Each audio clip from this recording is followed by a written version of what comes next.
Hello, welcome back, children. Today we are going to see what happens next in the story of Akiva. So, do you remember what happened yesterday? Remember, Akiva was not Akiva anymore. Now he was Rabbi Akiva. He had a lot of students. Can you see Akiva? He had a lot of Talmidim, of students. He was a rabbi, and he was teaching a lot of students. Rabbi Akiva now was ready to go home. He wanted to go visit his wife, Rachel, and his children, Yeshua and Shalamit. So he started to go, and he was traveling. Now, Rabbi Akiva was very famous. Do you know what famous means? Famous means that lots of people knew about him. He was very well known. So when he was traveling, everybody came out of their house to get a look and to see who this special rabbi was, who had so many students and who knew so much Torah. So the streets were filled with people coming to see Rabbi Akiva and all his Talmidim. Now, Rabbi Akiva was going to Yerushalayim because that's where his wife Rachel lived. He was traveling to Yerushalayim to visit his family. Okay, so as he walked into Yerushalayim, there was crowds and crowds of people who wanted to see him. Everybody wanted to see Rabbi Akiva. Rachel heard about a very great rabbi that was coming to visit Yerushalayim. She wanted to go see. She went to everywhere everybody was going, and she went to look and to see who this great rabbi was. Oh my goodness, that was her husband, Rabbi Akiva. She tried to get through to say hi to her dear husband, who she hadn't seen for 24 years. All the people were pushing and shoving, and everybody wanted to see. And Rachel was trying to get through, and people were saying to her, "Hey, you, poor woman, who do you think you are to come in to the front to see Rabbi Akiva?" And she just didn't listen to them. She pushed all the way to the front so she could come up, and she said, "Hello, Rabbi Akiva. Hello, Akiva." And Akiva said, "Wait, everyone stop. Everyone stop. I want you to know something.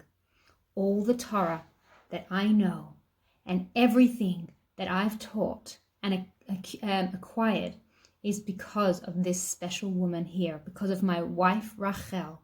I want everybody to know that." And all his students and all the people were so proud, so proud and happy. And Akiva gave Rachel a special present.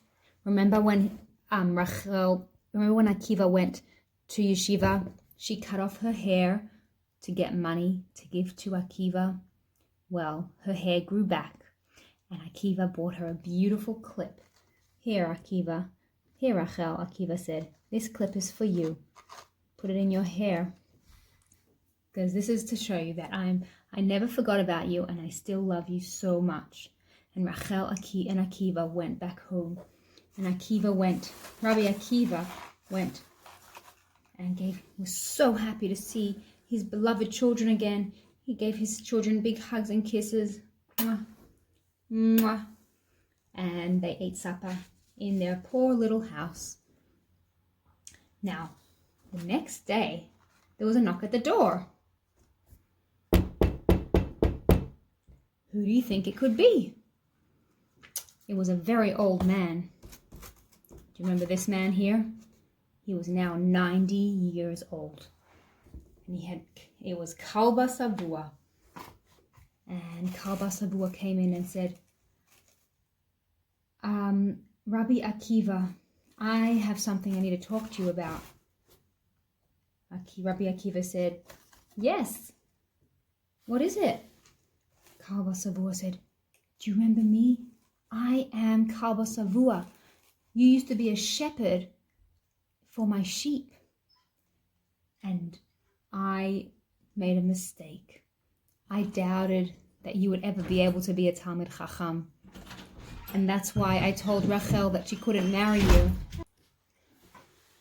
I told Rachel she can't marry you because I wanted her to marry a Talmid Chacham. And so I told her that she couldn't have any money that I have, any of my money. But now I see what a successful Talmid Chacham you are. And Rachel, you were right. I'm so sorry. You were right all along. You saw Rabbi Akiva's potential. You believed in him when I didn't. And I want to apologize. I'm really sorry. You, Rachel and Akiva, can get half of all my money. You can come live and you take my house, and you don't have to live in a poor house anymore. And Akiva said, of course I forgive you, Kalba Savua. And Rachel said, of course I forgive you, Daddy. I'm so happy that you come and we can talk to each other now. So Akiva and Rachel moved out of their poor little house and moved into a nice big house. Here's their nice big house they moved into.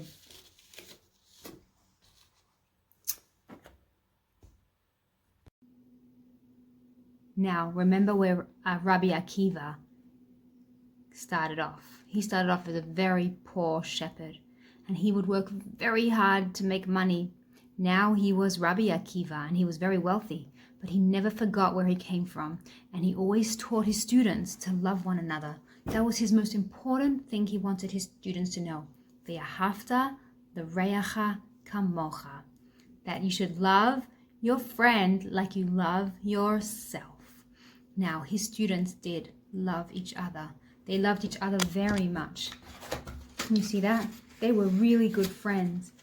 But when they were learning, they wanted their friend to understand the way they understood it.